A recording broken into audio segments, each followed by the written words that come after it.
We got to start with the NFL trade. They're calling this a blockbuster. I don't know that I would go there. The Broncos and Dolphins make a seismic trade. You got Jaylen Waddle going from Miami to Denver. Waddle and a fourth in exchange for a first, third, and fourth. There it is on the screen. So the Miami Dolphins will now have the 30th pick in the first round, 30th overall, and a third and a fourth. Miami pretty clearly signaling what they're doing. So a long time ago, somebody smart told me, Jay, don't believe people when they say something. Believe people when they do something. Somebody comes out and says, oh, I want to start a business. And they're playing video games around the clock, right? Somebody says, I want to write a screenplay. And they're out boozing it up 3 nights a week at bars, okay? Believe their actions. For the last month and change, the Miami Dolphins have been said, we're not tanking. No, we're not tanking. That's not a thing we do.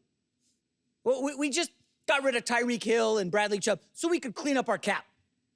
And then the Miami Dolphins went out and said, we're going to go get Malik Willis. See, that's not what tanking teams do. We've got maybe our franchise quarterback. And then now 5 minutes later, here come the Dolphins trading one of their 3 good players. Guys, I'm not even exaggerating. The Miami Dolphins roster is horrible. Did I say horrible? Horrific. It's terrible. It's right down there with the Jets. And it's very clear the signal is out. Miami is tanking. I know you don't want to hear it. Tanking's for the NBA. No. The Miami Dolphins have a clear vision. We need to clear up our cap, clean it all out. Let's get rid of the old players from the old regime, and let's target the 2027 draft. They are loading up. I saw they have 4 third-round picks or fourth-round picks for next year's draft. Everybody knows next year's draft is the one with quarterbacks, okay? Arch Manning would be the big prize. Everybody would love him. My Jets would love him. They are also in full-on tank mode. I mean, Geno Smith, really? Seriously. And if you don't want to Arch Manning, fine. Carr at Notre Dame's very good. Or you can just get the guy who comes out of nowhere and becomes the #1 pick like Joe Burrow, who was absolutely not the #1 pick after his first year at LSU. Or Cam Ward or Fernando Mendoza. None of those guys a year out were considered the #1 pick. Someone always emerges. And it's clear the Miami Dolphins are tanking and looking to the future. Malik Willis, I'm sure he has some buyer's remorse on accepting that contract. Obviously, the millions of dollars will be great, but it's going to be a rough season ahead for Miami.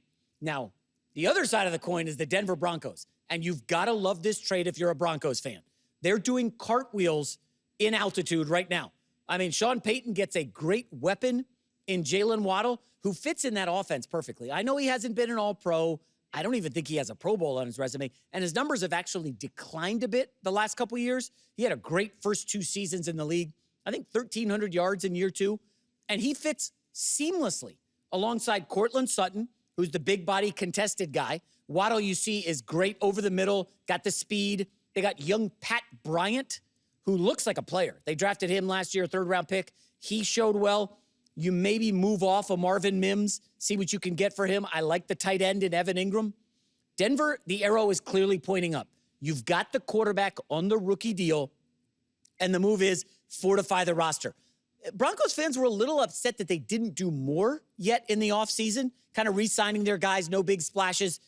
This qualifies as a splash. I do wonder, listen, the trade just broke 30 minutes ago, so we don't know the details. But is it possible that the Broncos looked at the draft, analyzed guys from the combine, said, listen, I don't think we can get anybody plug and play that's at the Jaylen Waddle level. This is a seasoned pro. He comes in, listen, Sean Payton's going to unlock some of his best stuff the same way Mike McDaniel did. I think this is a great trade for the Broncos. And I will add, folks, you look around the AFC, there's a lot of uncertainty. I mean, hell, the Bills and Ravens, 2 contenders with superstar quarterbacks, they just dumped their coaches.